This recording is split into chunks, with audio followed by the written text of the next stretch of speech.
the Public Service Commission has released its quarterly pulse of the Public Service Bulletin, where it lamented the late and non-payment of suppliers as a serious problem that needs to be addressed by government.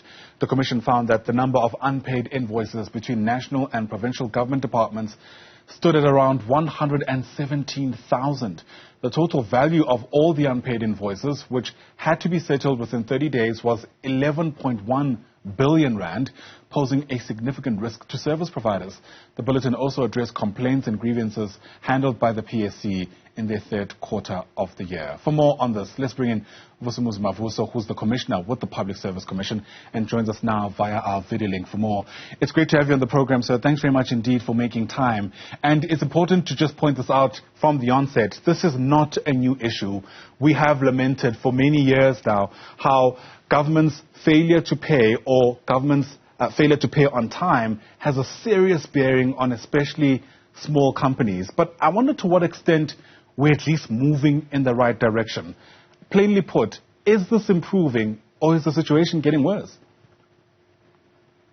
A very good morning to you, Ayanda, and thanks for the opportunity, and good morning to the viewers of Newzroom Afrika.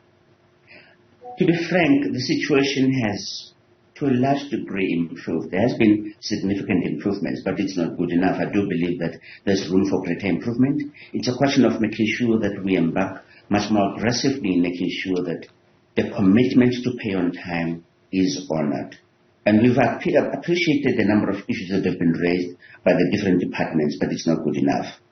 I do believe that there's room for improvement. Perhaps one can move on to that area to say precisely what is it that needs to be done.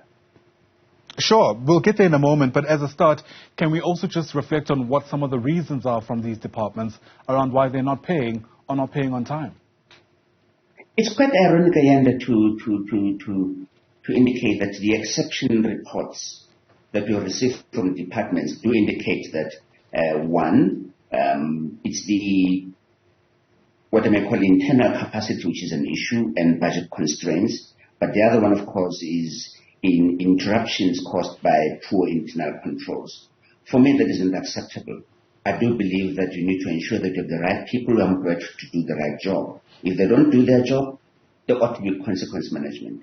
I do not necessarily accept these reasons, because if one was to move in a more progressive sense, the solutions would, amongst others, relate to ensuring that we've got what I may call electronic payment systems, or digitalize the entire process of payments to avoid all these shenanigans from happening. Secondly, the invoice automation software is available on the market.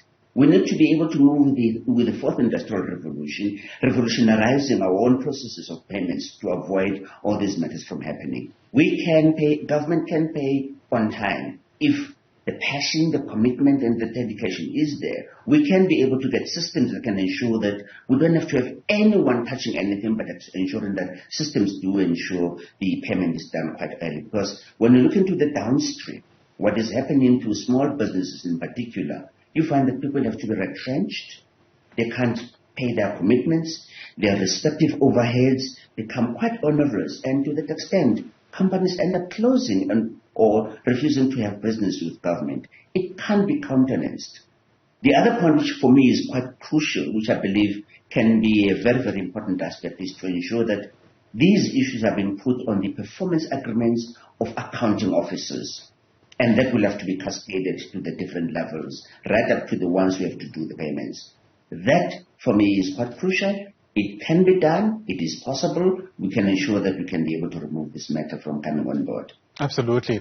One wonders to what extent this conversation around the professionalization of the public service actually enters the fray, because in many ways it almost seems like there hasn't been the requisite formalization of certain systems, and that has a cascading effect on, quite frankly, the ability of these government departments to work proficiently and effectively.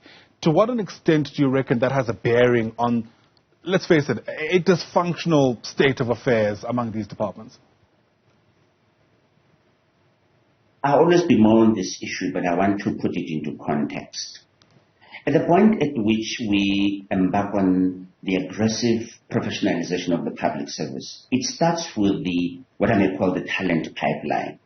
In other words, the selection of the people that have to be put into the system, the onboarding, the entire process of ensuring that there's proper induction and continuous learning and, of course, career progression that will have to happen. But it starts at the beginning point. Do we have the right person for the job?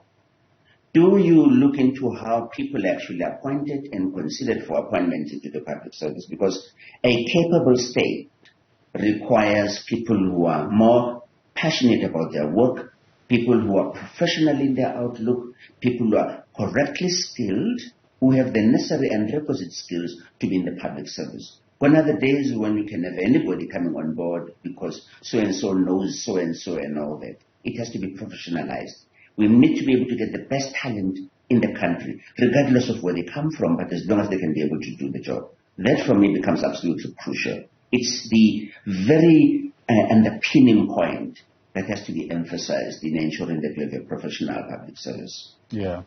Are we at any step closer to being able to quantify the cost of this? And I'm not talking just monetary cost, but you already spoken, for instance, about businesses having to close down. So there's economic value in some ways that we need to account for.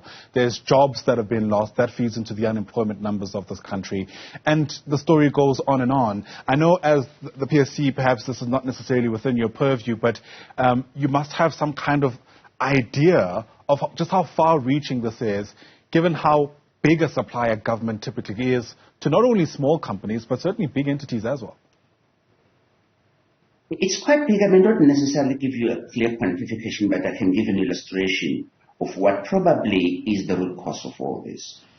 Just to give you an example, when you go to local government as an example, you would hear people talking about a 10% envelope, whatever that is. In other words, before invoices can be paid, someone has to make a commitment to give a 10% of the value of the invoice that has to be paid. I suspect, I may not have evidence, I suspect it is the same thing within the supply chain management processes. And I do believe that there must be a process where you rotate people, especially in the SCM process. They should not really be in their comfort zones. The point that you need to ensure that there's a career pathing and moving people away from where they used to be comfortable, giving them ongoing and continuous learning, will then be able to eliminate some of the problems. Anyone who is on the same job for more than 10 years, that's a problem. There must be movement, there must be mobility, so that you can then be able to deal with some of the underlying factors that create this problem. So my view is that it could be huge. It could probably be part and parcel of the corruption that is happening within the public service. I may not be sure, but I'm sure if we do a serious deep dive, we can be able to go to the root causes of the problem. If this is picked up at local government, I'm sure there are similarities to this. But one should not really bemoan the point too long, because once the Public Service Commission Amendment Bill is passed by Parliament, we will be able to have the reach to cover local government, including your public entities, because that has not been our responsibility to date. Once that happens, we can actually know the extent of the problem and be able to deal with it much more systematically.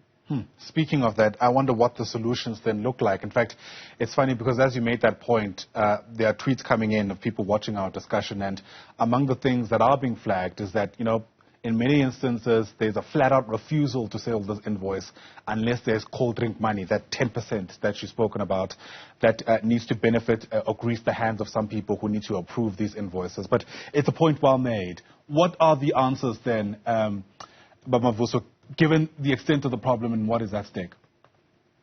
If you listened earlier on what I said there may be a need to ensure that we create an automation of the entire invoicing and payment system. In other words, making sure that there's electronic payment system.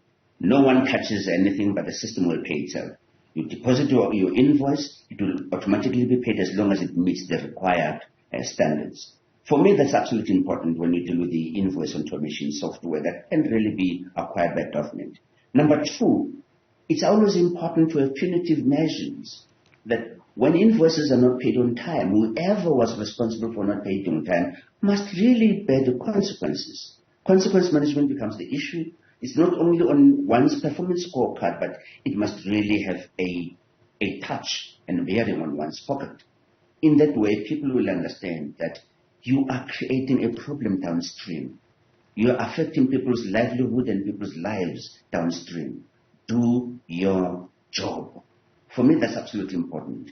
And the final point that I did indicate was that at the point at which appraisals are made, this issue has to be put on board to say that this is what you did. So many invoices were not paid on time, and therefore consequences will have to take place at that level. It can be done. It is possible, and I think these are measures that we're going to propose to the Public Service Commission, that they have to be put into the system so that we can then be able to see the fruits happening and we can see progress happening in the downstream. Absolutely. Do your job. Sounds pretty crystal clear to me. Vusumuzi, Mavuso, thanks very much indeed for speaking to us. Appreciate your time on the AM report.